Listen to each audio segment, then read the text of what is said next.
Hey, good morning. It's Zeki Hamid. It's Friday, and this is Seattle Now. This week, a Saturday rally and Tuesday protests from the religious group MayDay USA sparked counter-protests and arrests. Seattle's beaches are getting increased police and park ranger presence this summer, and some are even closing early.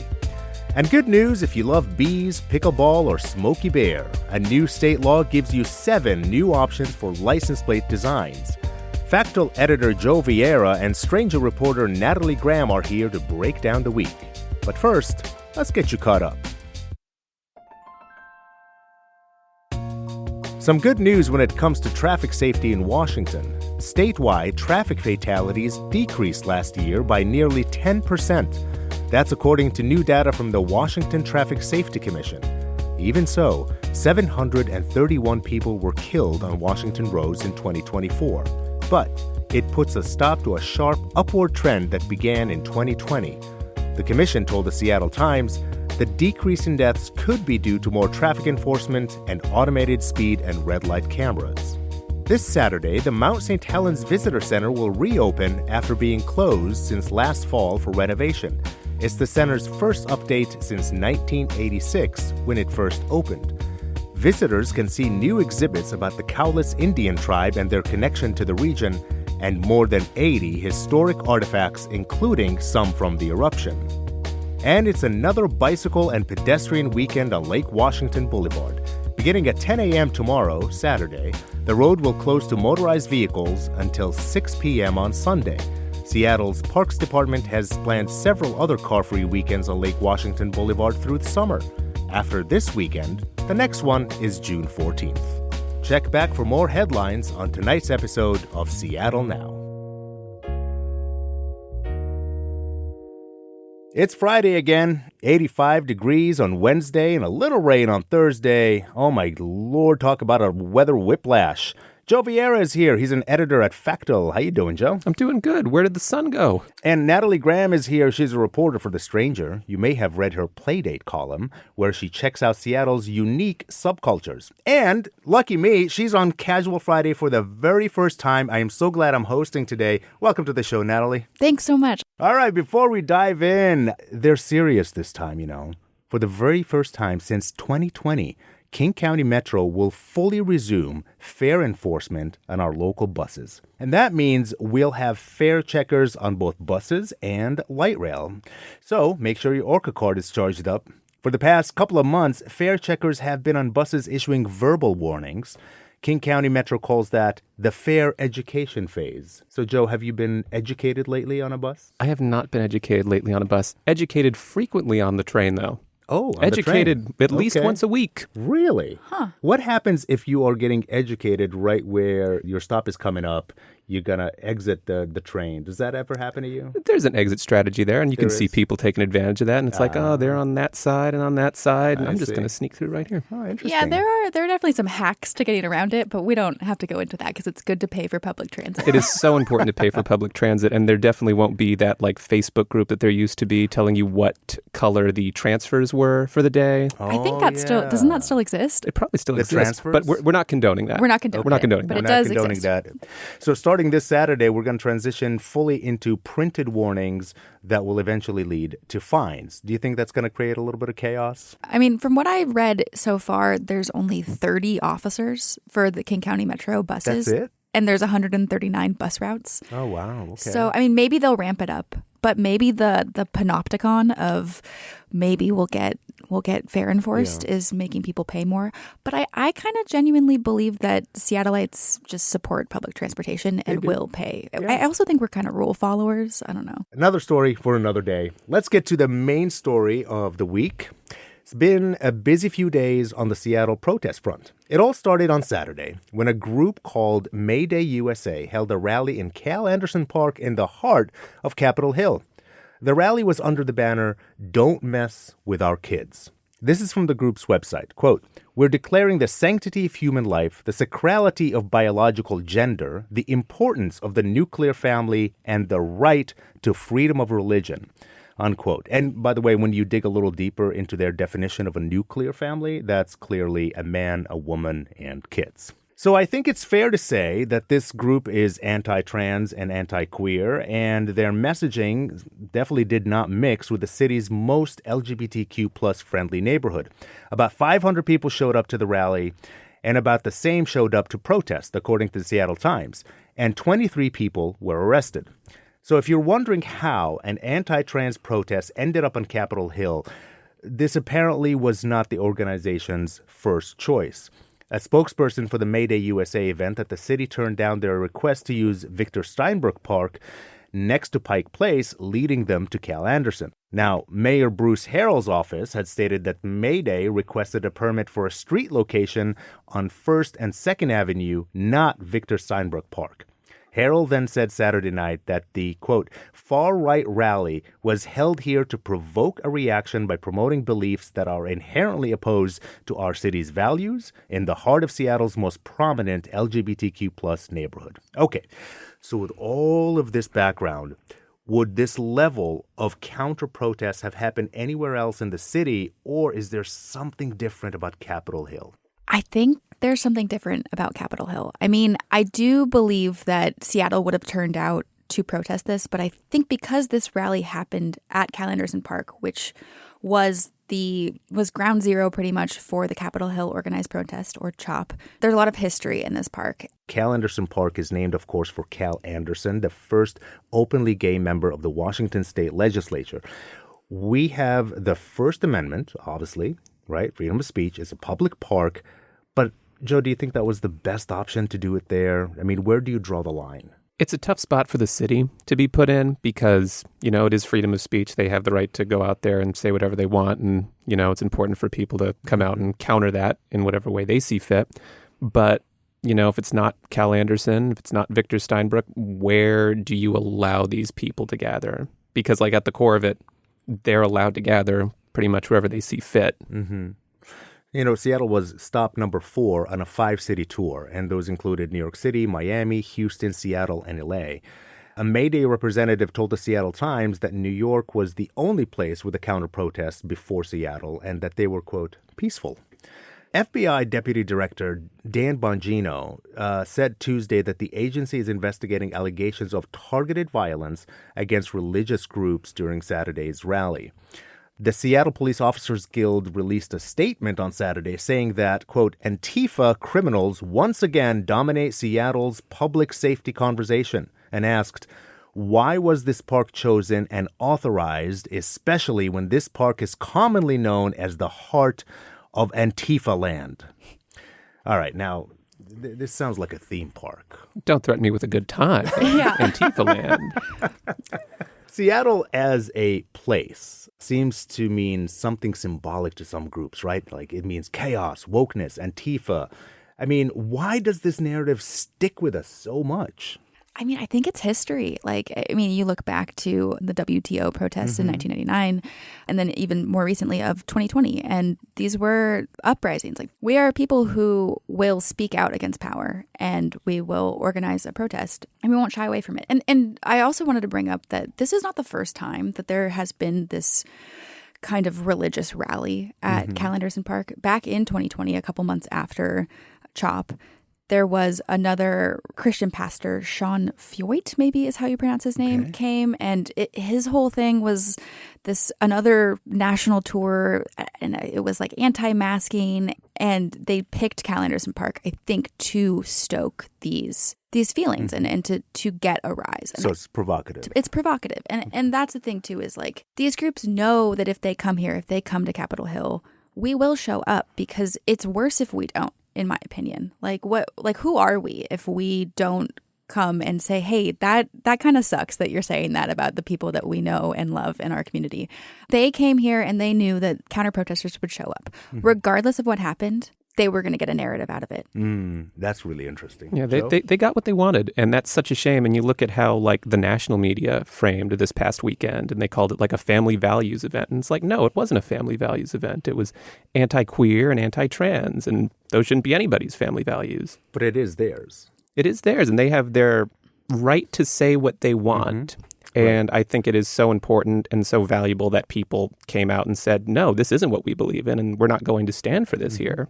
That's freedom of speech, too. We're in a moment where freedom of speech, what does it mean? You know, like the Freedom of Speech Party is technically in power, but it's very hypocritical who has the freedom of speech. Right. Like we're seeing student activists arrested and detained on the streets for writing an op-ed about supporting Palestine. And so who has the right to say what they believe? Clearly the religious right does, but do our counter-protesters? In case anybody was wondering, the Seattle Times says that the chaos on Saturday's protest was contained. The rest of Cal Anderson Park was just going about his business as usual on a sunny Saturday, kicking soccer balls, throwing frisbees, usual Antifa activity. But on the other hand, I heard from somebody who attended that rally and said this about KUOW's reporting on the incident. This is through our feedback form.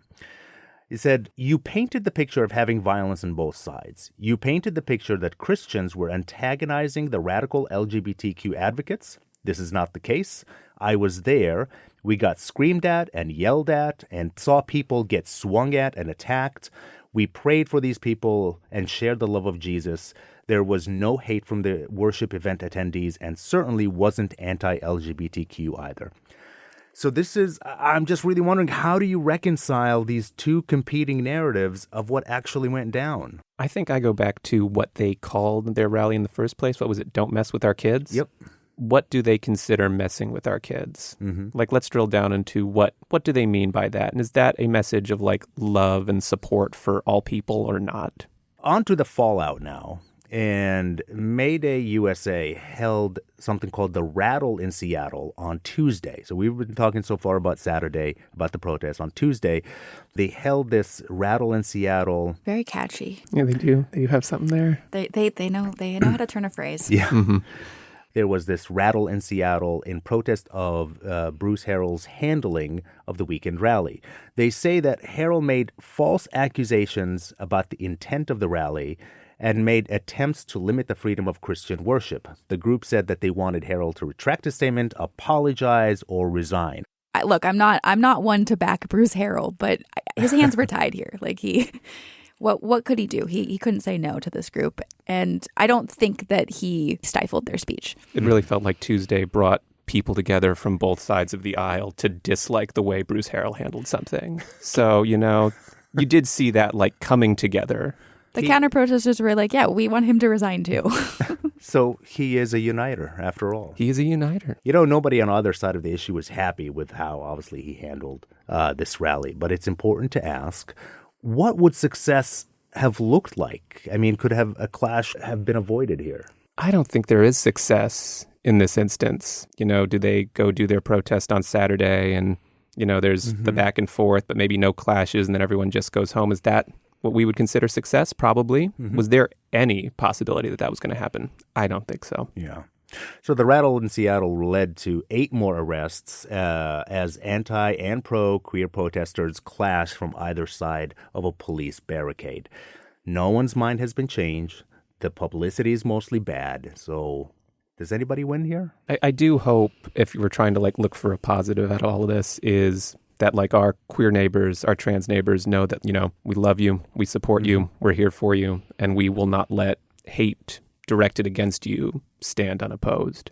That's right. And I think the city council passed a resolution and a welcoming resolution on Tuesday as well. They're always passing resolutions. Yeah, but to reaffirm, it's good. That we are a welcoming city. All right, we're going to move on to the next topic here. Temperatures hit 85 degrees this week, so maybe you're thinking about the beach and all the time you'll be spending there this summer. However, don't expect to stay late.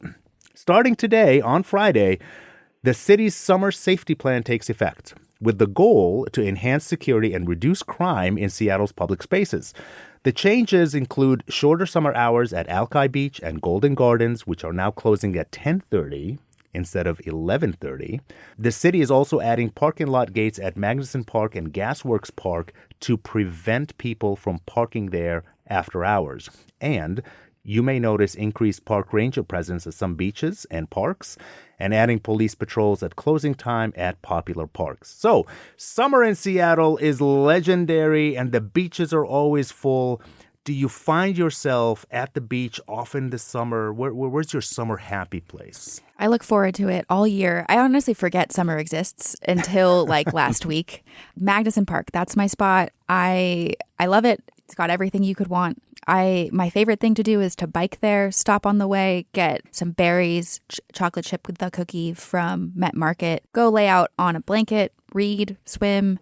If I'm too hungry, go to Magnuson Brewing, get some fish and chips. It's amazing. Oh, just put me anywhere near the water. So maybe that's Gasworks or it's Green Lake or it's Alki, and just like looking out into the middle distance in the water. Like that's absolutely perfect. My question is here, how does changing the hours, increasing police presence, alter the community vibes at these beaches? I think it sucks.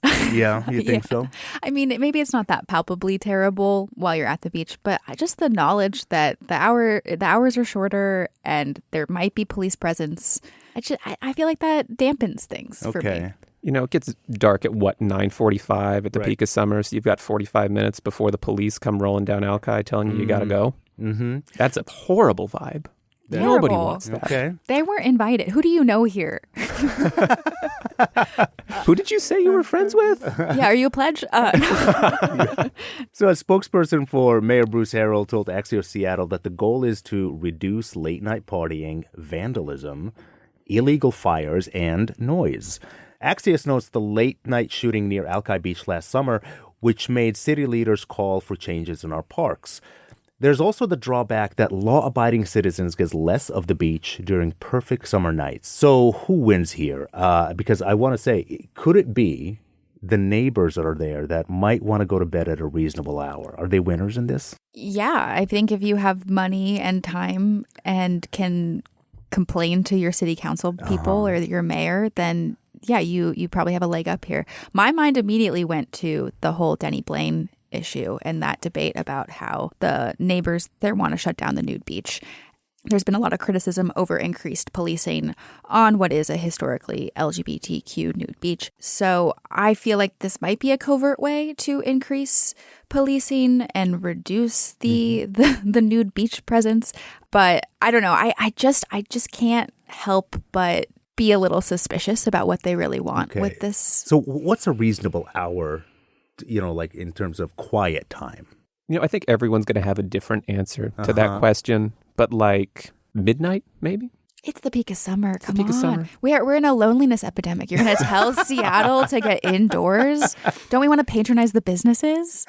Like this. That's a good point. This is a real like Seattle freeze type of moment. Like everybody off the beach and home by 10:30. Yeah. We're not building community that way. This is what people. This is the thing that people from out of town think is weird about Seattle, that it's not a late night city, and so we're just affirming that stereotype. That's very true. I always think it's really weird that you can't find an open restaurant past like 10:30. Like, give me a coffee shop open past 5 and a park that's open till midnight. Okay. If they want to reduce crime, give us a little cafe stand in the park. It's open till midnight. Have some bathrooms. Okay. So I agree with you there. Okay. One last thing before we go. So you can tell a lot about a person by the car that they drive, but you can also tell a lot by the design that they have on their license plate. A bill recently signed by Governor Ferguson gives you some more options. You can rep Smokey Bear and have the money you pay for it go towards wildfire prevention in Washington. You can get a plate with honeybees and pollinators, and the proceeds go into the Washington State Beekeepers Association for research on honeybees. There are also 7 options that will cost $40 each to buy, and 6 other options that need 3,500 signatures to get into circulation. Yeah, so this prompted me to go back and look through all of the specialty license plate designs that they offer in Washington. And, they've got a square dancing one because that's the state dance, apparently. It is? I think so. I think it is in a lot of places. I listened to a whole podcast about it, but we won't get into it. Big square dancing really has a hold on us as a nation.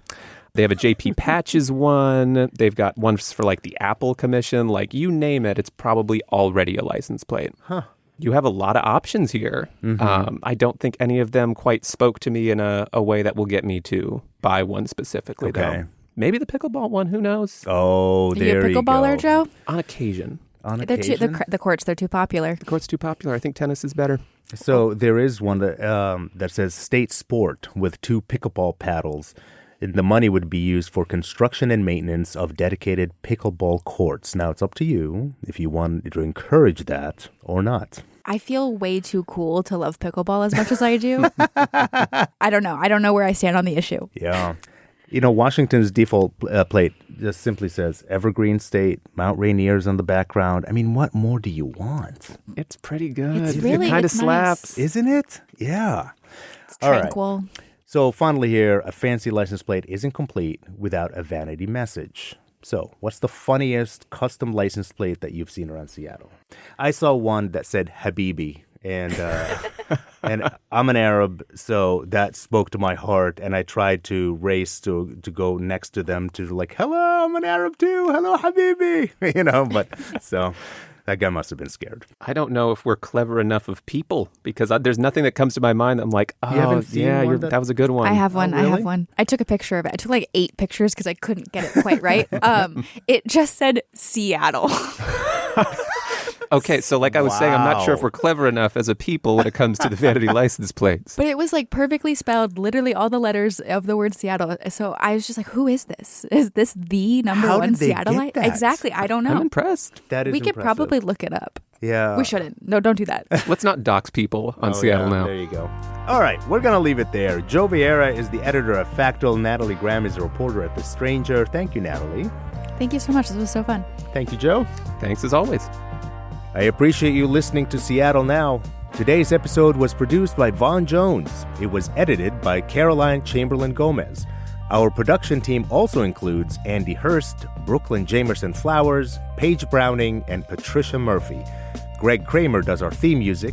Seattle Now and KUOW Public Radio are members of the NPR network. I'm Zeki Hamid. Be kind to each other, and we'll see you soon.